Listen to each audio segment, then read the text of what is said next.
10 fingers channel में आपका स्वागत है। आज हम कक्षा 6 की गणित में प्रश्नावली 3.2 का प्रश्न क्रमांक 9 हल करेंगे।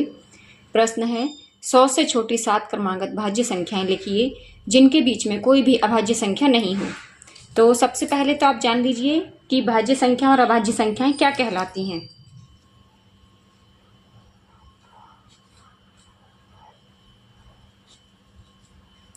वे संख्याएं जिनके 2 से अधिक गुणनखंड होते हैं तो वे कहलाती हैं भाज्य संख्याएं। जैसे मान लीजिए हमने ली संख्या 4, सबसे छोटी भाज्य संख्या हमने ले ली 4। तो 4 को हम लिख सकते हैं 4 गुणा 1, फिर हम 4 को लिख सकते हैं 2 गुणा 2। तो इस तरह से 4 के अभाज्य गुणनखंड हो जाएंगे। ये होंगे 1, 2, 4, है ना। 3 अभाज्य गुणनखंड हो गए, 2 से अधिक हो गए। फिर इसी तरह से हम लेते हैं अभाज्य संख्याएं।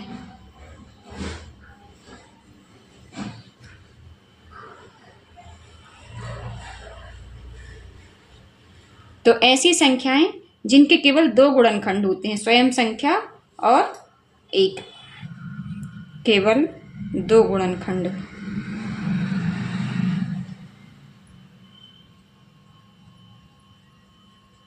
कौन कौन से? स्वयं संख्या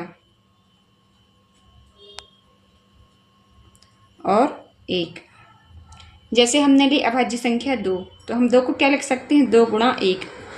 इसको किसी और तरीके से तो नहीं लिख सकते, तो 2 के अभाज्य गुणनखंड हो जाएंगे।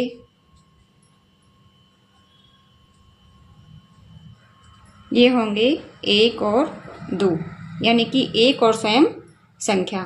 तो इस तरह से आपने भाज्य संख्या और अभाज्य संख्याएं समझ ली। अब हम इस प्रश्न को करने के लिए क्या करेंगे कि सबसे पहले 100 से छोटी अभाज्य संख्याएं निकाल लेंगे और अभाज्य संख्याओं के बीच में जहां पर भी 7 संख्याओं का गैप होगा या अंतर होगा वहां पर हमें बीच में भाज्य संख्याएं मिल जाएंगी।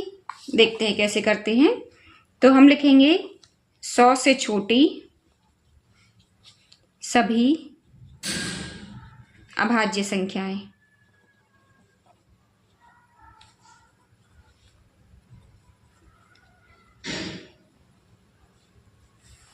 तो ये हमारी हो जाएंगी 2, 3, 5, 7, 11, 13, देखिए 15, 25, 35 ये सब नहीं लेंगे क्योंकि ये सब कैसी हैं? भाज्य संख्याएं हैं। 13 के बाद 17, 19, 23, 29। अब देखिए यहाँ तक जो संख्याएं हमें मिली हैं किसी के भी बीच में 7 संख्याओं का अंतर नहीं है। जैसे 29 में से हम 23 को घटाएं तो हमें मिलेगा 6, तो हमें तो चाहिए 7 संख्याएं। 29 के बाद हम ले सकते हैं 31, फिर 31 के बाद सीधा 37 आएगा। तो 37 में से 31 को घटाएंगे तब भी हमें 6 प्राप्त होगा। 37 के बाद 39 नहीं लेंगे, 40 नहीं, 41 आ जाएगा। 43, फिर 45 तो नहीं ले सकते, 47, 49 तो 7 के पहाड़े में आता है, 51 भी आता है 17 के पहाड़े में, 17 थे 51। फिर 51 के बाद हम 53 ले सकते हैं, 53। फिर हम 57 भी आता है पहाड़े में। 53 के बाद आ जाएगा 59, है ना। 59 में से भी हम 53 को घटाएं तब भी हमें 6 प्राप्त होगा। तो 7 संख्याएं तो नहीं मिल पाएंगी हमें ऐसे में। 53 के बाद हम ले सकते हैं 53 के बाद यदि हम लें तो 54, 55, 56, 57, 58। इस तरह से ये हुई 6 संख्याएं, हमें चाहिए 7 संख्याएं। तो 59 के बाद हम लेते हैं 61, फिर आ जाएगा 67, फिर 71, इसके बाद आ जाएगा 73, फिर 79। अब देखिए अब केवल 20 संख्याएं बची हैं इसके बाद 100 तक की। तो 79 के बाद यहाँ पर हम ले लेंगे 83, ये भी कैसी है? अभाज्य संख्या। फिर है 87, ये भी अभाज्य संख्या है। 89, फिर 89 के बाद हम संख्याएं यदि लें तो अब जो हमें संख्याएं प्राप्त होंगी वो पूरी की पूरी भाज्य संख्याएं प्राप्त होंगी। इनको हम लिख के देख लेते हैं। तो हम सीधा ही लिख लेंगे 100 से छोटी 7 क्रमागत भाज्य संख्याएं।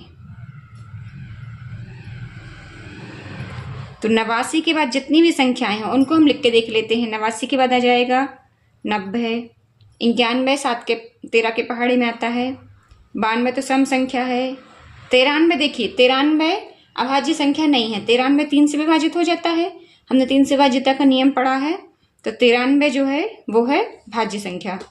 93 के बाद 94, 95, 96, ये कितनी संख्याएं हो गई? 1 2 3 4 5 6 7, 7 संख्याएं प्राप्त हो गई। तो अब यहाँ पर यदि हम चाहें तो लिख भी सकते हैं 2-3 संख्याएं जो बची हैं, और नहीं तो हम इनको छोड़ भी सकते हैं क्योंकि हमें आंसर प्राप्त हो गया है। तो इस तरह से ये हमारा हो जाएगा आंसर। तो ये प्रश्न बहुत ही छोटा और आसान सा है, आपको थोड़ा सा लॉजिक लगाना है, थोड़ी सी प्रैक्टिस करना है, ये आपसे बहुत ही आसानी से बनेगा। तो इस वीडियो में इतना ही, फिर मिलते हैं नेक्स्ट वीडियो में। तब तक के लिए पढ़ते रहिए, मस्त रहिए। और बच्चों, आप लोग प्लेलिस्ट से व्यवस्थित रूप से पढ़ाई कर रहे होंगे, ऐसी मुझे उम्मीद है।